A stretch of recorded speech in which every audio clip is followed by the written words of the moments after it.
उसके बाद अगर इनकी जो ये जैसे इसको जो शक था कि इसके पति की उसकी बातचीत होती थी वो बंद हो जाए और पति इसके पास रहे, तो ये एक तरीके से आप कह सकते हैं कि एक्सट्रीम सही स्टेप है एंड काफ़ी विकृत मानसिकता को दिखाता है। सर ये के लिए भी प्लानिंग रिकॉर्ड है इसके महिला की ऐसी कोई सामने नहीं हमारे सामने। प्लानिंग कब सी क्या इसने देखा, कहाँ से सीखा कि ये इसको फेंकना चाहती थी, कोई इसको गाइड कर रहा था? देखिए ये नहीं, ऐसे कोई चीज़ सामने आई नहीं कि कोई गाइड कर रहा हो। ये ज़रूर है कि महिला यूट्यूब और फेसबुक और ये सारी चीज़ें देखती रहती थी। उसकी हमने जब फ़ोन को भी वो किया तो काफ़ी एक्टिवली फेसबुक और यूट्यूब और ये सारे चैनल्स देखती रहती थी। पूछताछ में जो अभी हमारे सामने ये बात आई है, कोई ऐसा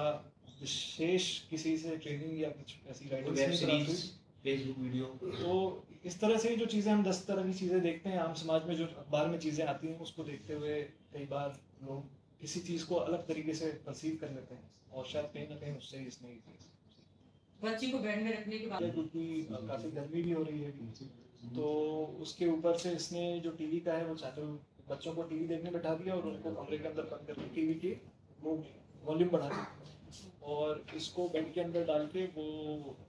इससे घर पे भी पूछने आए थे उस समय लोग, तो इसने उस समय तो मना कर दिया, नहीं बिरयानी नहीं है कि ऐसा कुछ नहीं हुआ, और उनके साथ ढूंढने में ये भी शामिल हो ताकि इस पर शक ना जाए। तो काफ़ी देर तक मुझे लगता है कि इसने इस तरह से नाटक रचा और जब फाइनली जब वहाँ पुलिस ने जाकर चेक किया तो वहाँ पे बॉडी। देखिए दिनांक 13 जून 26 को कंट्रोल पे एक सूचना आती है कि एक 5 वर्षीय बच्ची है जो बेनाड एरिया जो निंदड़ अपना हरमाड़ा थाना क्षेत्र में पड़ता है वहाँ पर गुमशुदा है। क्योंकि बच्ची बहुत छोटी थी और 5 साल की बच्ची गुमशुदा थी तो उसको बिल्कुल गंभीरता से लेते हुए जो हमारी थाने के चेतक की गाड़ी थी वो मौके पर पहुंचती है तो वहाँ पता चलता है बच्ची करीब 2.5 घंटे से लापता है और घर वालों ने अथक प्रयास करने के बाद भी नहीं मिल रही है। तो जो मौके पर पुलिस का जाब्ता पहुंचा था उन्होंने आसपास जो लोगों था उनसे कुछ पूछताछ करी और फिर जो सीसीटीवी कैमरे थे उनको चेक किया। सीसीटीवी कैमरे में वो देखते हैं कि बच्ची रोड पर खेल रही थी और बच्ची के सामने वाले घर की एक महिला आती है और पड़ोस की महिला उसको अपने साथ अपने अन्य बच्चों के साथ उसको घर में ले जाती हुई दिखी। फिर उन्होंने थोड़ा और फास्ट फॉरवर्ड करके देखा तो बच्ची वहाँ से निकलती नहीं दिखी। तो वो वहाँ पर जाते हैं और जब घर वालों से थोड़ी पूछताछ होती तो वो बताते हैं कि हमने भी इसके साथ इसके क्योंकि हमें इस पर शक था तो हमने जब इसके घर को चेक करने की बात की तो इसने कुछ आनाकानी कही थी। इस बात को देखते हुए उन पे शक गहराता है और जो पुलिस की टीम है परिवार वालों के साथ उसके घर पे जाती है। तो जब वहाँ पर जाते हैं तो उनके कमरे में एक दीवान है, दीवान के अंदर जो पुलिस का जाता है उसको थोड़ी जो मूवमेंट जो बेडशीट की मूवमेंट खराब सी दिखती है तो उस पर शक करते हुए उठाते हैं तो उसके अंदर दीवान के अंदर उनको वो बच्ची की जो बॉडी है वो नग्न अवस्था में कंबल में लिपटी भी पाते हैं। उसको त्वरित तौर पे वहाँ से हॉस्पिटल शिफ्ट किया जाता है और जो महिला उस घर में अकेली थी जिसके 2 बच्चे वहाँ पर रहते हैं उसको पुलिस वहाँ से अनुसंधान हेतु दस्तयाब करके थाने पर ले आती। इस पूरे प्रकरण में जो चीज़ें सामने आई है उसकी अगर हम क्रम वाइज बात करें तो ऐसा है कि ये परिवार एक दूसरे को काफ़ी वर्षों से जानता है और इनकी आपसी बोलचाल अच्छी रही है। इस महिला को कुछ समय से शक था कि इसका पति और जो मृतका की माँ है उनकी बातचीत ज़्यादा होती है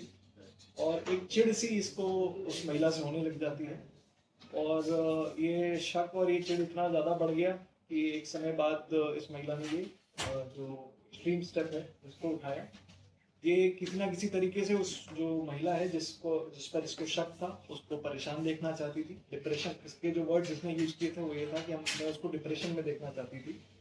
तो आज इसको जब ये उस दिन जब इसको मौका मिला तो इसने ये अपनी विकृत मानसिकता को दिखाते हुए उस बच्ची के साथ उसके पहले कपड़े खोले और उसको फिर कंबल में लपेट कर जिंदा उस बॉक्स में डाल दिया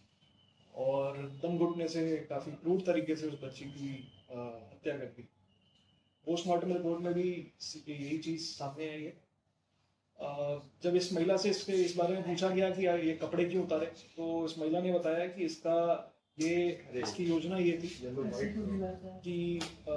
शाम जब देर रात हो जाएगी लोग सो जाएंगे तो वहाँ बेड बॉक्स में से वो बच्ची को निकाल के, क्योंकि बच्ची नग्न अवस्था में थी, वो कहीं जाकर इनके घर के आसपास वो फेंके आएगी और इस पूरे मामले को एक जो अन्य मोड़ देने का उसका इरादा था ताकि शक इस पे ना जाके किसी पुरुष पे जाए। तो काफी शातिर तरीके से इसने इस क्रूर घटना को अंजाम दिया, परंतु जो मौके पर पुलिस अधिकारी गए थे जिनकी इसमें विशेष भूमिका रही है, एएसआई हरी सिंह और कांस्टेबल रामकिशोर और धर्मपाल, इन्होंने सूझबूझ दिखाते हुए उस समय ही बच्ची को वहां से ले लिया और अनफॉर्चुनेटली थोड़ी देर हो गई थी, पुलिस को रिपोर्ट करने में भी थोड़ी देर हो गई, वरना शायद जैसे ही बच्ची गुमशुदा हुई थी और हमें सूचना मिल जाती तो शायद उसमें बच्ची की जान जाने की कोशिश कर सकते थे। इससे आपको एक मैसेज और मैं देना चाहूँगा कि कई बार ऐसे मामले आते हैं जहाँ पर संदिग्ध अवस्था में जो मृतका का शरीर मिलता है, तो जब तक पुलिस का अनुसंधान ना हो जाए, पुलिस सारे तथ्यों को जांच ना कर ले, तो आप की भावनाओं के साथ कोई ऐसा भी हो सकता है कि जैसे इस केस में अगर ये कहीं पे अपनी बच्ची की लाश फेंके आती तो हो सकता है कि इससे कोई एक जनहित की जो जनमानस की भावना है उसके साथ खिलवाड़ होता और वो कहीं ना कहीं उसको एक उग्र प्रदर्शन का रूप देना चाह रही थी ताकि इस पूरे मामले को एक नया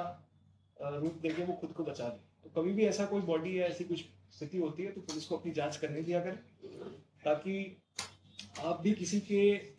जो आपकी जो बंधन साहत है उसका कोई फायदा ना उठाए और जो सच्चाई है वो सामने आ सके।